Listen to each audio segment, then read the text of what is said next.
বন্ধুরা দেখো, কাল রাতে আমি ঘি তৈরি করে নিয়েছি আর রাতে আমি ভিডিওটা দিতে পারি নাই, তাই এখন একটু শেয়ার করে দিলাম। আর পুরো ভিডিওটা দেখে নাও আর কেমন লেগেছে একটু জানাবে তোমরা।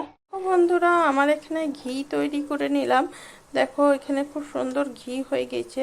এখন কিন্তু অনেকটা রাত 12টা বেজে গিয়েছে, দিনে তো সময় পাই না, তো ঘি একটু করে নিলাম। চলো পুরো ভিডিওটা দেখে নাও একটু, তাহলে ভালো লাগবে। দেখো অন্ধকার পুরো, দেখতেই পাচ্ছ এখন কিন্তু 12টা বাজছে। দেখো ঘড়িটাও দেখতে পাচ্ছ নিশ্চয়ই, 12টা বাজছে। তো পুরো ভিডিওটা দেখো তাহলে একটু বুঝতে পারবে। আর তোমরা বাড়িতে এইভাবে সহজ করে ঘিটা বানিয়ে নেবে। আমি রেসিপিটা দিতে পারি নাই, তবে ওখানে বলে দিচ্ছি কেমন করে আমি ঘি করেছি। বন্ধুরা দেখো এখানে ঘি তৈরি করছি, তার জন্য একটু ভিডিও করে দিলাম। আর এটা যখন বানাচ্ছি তোমাদের সঙ্গে একটু শেয়ার করে দিচ্ছি। 1 মাস ধরে আমি এই ঘিয়ের জন্যে শর্ট তুলে তুলে রেখে দিই, তারপরে আমি কিন্তু ঘি তৈরি করি। তবে ঘি তৈরি করতে অনেকই সময় লাগে, তার জন্যে কিন্তু অনেক সময় তৈরি করতে পারি না। যখন সময় থাকে তখনই কিন্তু তৈরি করতে পারি। আর একটু করছি বলে তোমাদের সঙ্গেও শেয়ার করে দিচ্ছি। ঘিয়ের সরটাকে ভালো করে ফেটিয়ে তারপরে বসিয়ে দিয়েছি, আর খুব সুন্দর ঘি হয়ে যাবে আস্তে আস্তে। ঘিয়ের কিন্তু অনেক দাম, তার জন্যে কিন্তু অনেক টাইম লাগে বানাতেও, আর এর জন্যই কিন্তু ঘিয়ের অনেক দাম। তবে একবার ঘি তৈরি হয়ে গেলে কিন্তু নষ্ট হয় না। ঘি কিন্তু অনেক পুরনো হয়ে গেলেও ঘি ভালো থাকে যদি পারফেক্ট ঘিটা হয়। মানুষের জীবনটাও কিন্তু এইরকমই হয়, কিছু সফলতা পেতে গেলে অনেক কঠোর পরিশ্রম করতে হয়, তবে কিন্তু সফলতা পাওয়া যায়।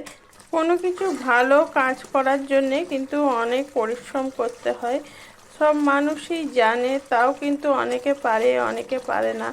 যে এই কষ্টটা করতে পারবে সে কিন্তু একদিন ঠিকই ধীরে ধীরে সফলতার দিকেই এগোবে। যেমন ধরো আমার ঘরের কাজ আমি কিন্তু করার চেষ্টা করি।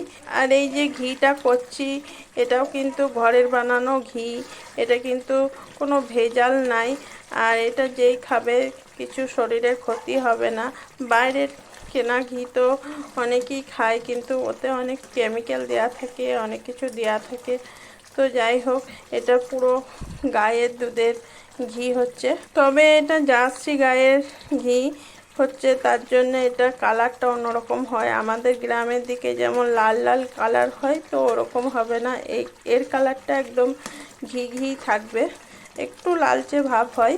এখানে দেখো ফাইনালি আমার ঘি তৈরি হয়ে গেছে, আর ঘিয়ের কালারটাও একটু দেখিয়ে দিচ্ছি। আমি কিন্তু এটা রেসিপি বানাই নাই, এই ঘিয়ের মানে ভিডিওটা একটু শেয়ার করলাম তোমাদের সঙ্গে। অনেকটাই রাত হয়ে গেছে বলে কিন্তু আমি রেসিপিটা শুরু করতে পারি নাই।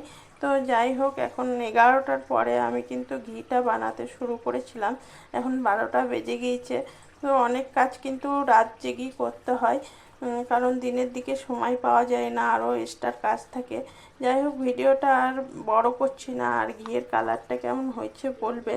দেখো খুব সুন্দর একটা কালার এসছে, তবে একদম লাল কালারটা হয় না, জার্সি গরুর ঘি তো তো সাদা সাদা একটু মানে সরগুলো হয়, তার জন্যে কিন্তু এরকমই কালার হয়। এর চেয়ে বেশি কালার করতে গেলে আবার তেতো হয়ে যায়, তার জন্য এই কালারটাই রাখি। আর খুব সুন্দর খেতে হয়, তবে একটু শরীর খারাপ করে না এই ঘিটা খেলে। যাই হোক বন্ধুরা, ঘি হয়ে গেল আমার, আর কৌটো লাগিয়ে দিচ্ছি। আমি এটা কাচের বয়াম নিয়ে নিয়েছিলাম। যাই হোক, এখনকার ভিডিওটা এই পর্যন্তই, আবারও পরে চলে আসবো অন্য কোনো ভিডিও নিয়ে। তো টাটা বাই বন্ধুরা, সবাই ভালো থাকবে, সুস্থ থাকবে। আবারও বলে দিলাম টাটা বাই।